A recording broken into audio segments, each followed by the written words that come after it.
நல்லா இருக்குண்ணா. நல்லா இருக்கு, சூப்பரா இருக்கு. சொல்லுண்ணா. நல்லா உண்மையில நல்லா இருக்கா சொல்லுங்க. மருத்துவர் பழனியோட சிறிய கவிதை இது.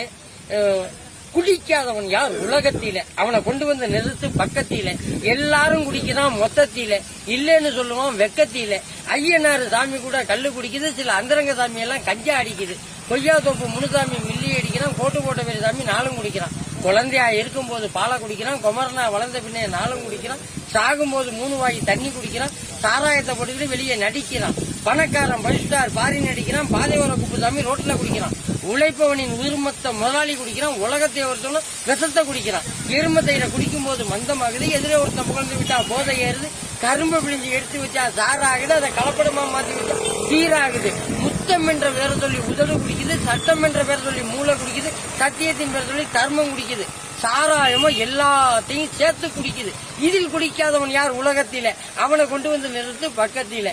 இங்க இருந்து பட்டுக்கோட்டை எழும்பி போறோம், தஞ்சாவூர் ராஜராஜபுரம் பரிசுத்தபுரம் தமிழ்நாடு ஹோட்டலுக்குள்ளே போயிடுறோம்.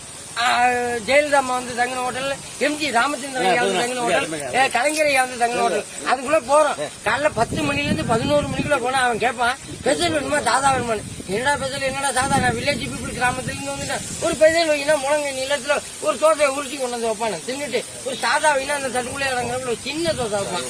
அதே முன்னாடி வச்சது என்ன பெசல், இப்போ வச்சது என்ன சாதா. அவன் என்ன செய்வான், பிட்டு மாவை தொட்டு வச்சு அந்த தோசைகள்லாம் இழுப்பி வச்சு, இழுப்புனதை வேக வச்சு, வெந்ததை வலிச்சு வச்சு, ஒட்டி இருந்ததை உரிச்சு வச்சு ஒட்டிக்கு ரெட்டியா காசை வைப்பான். என்னன்னு கேட்டா ரோஸ்ட் தின்னு பார்த்தா டேஸ்டே இருக்காது.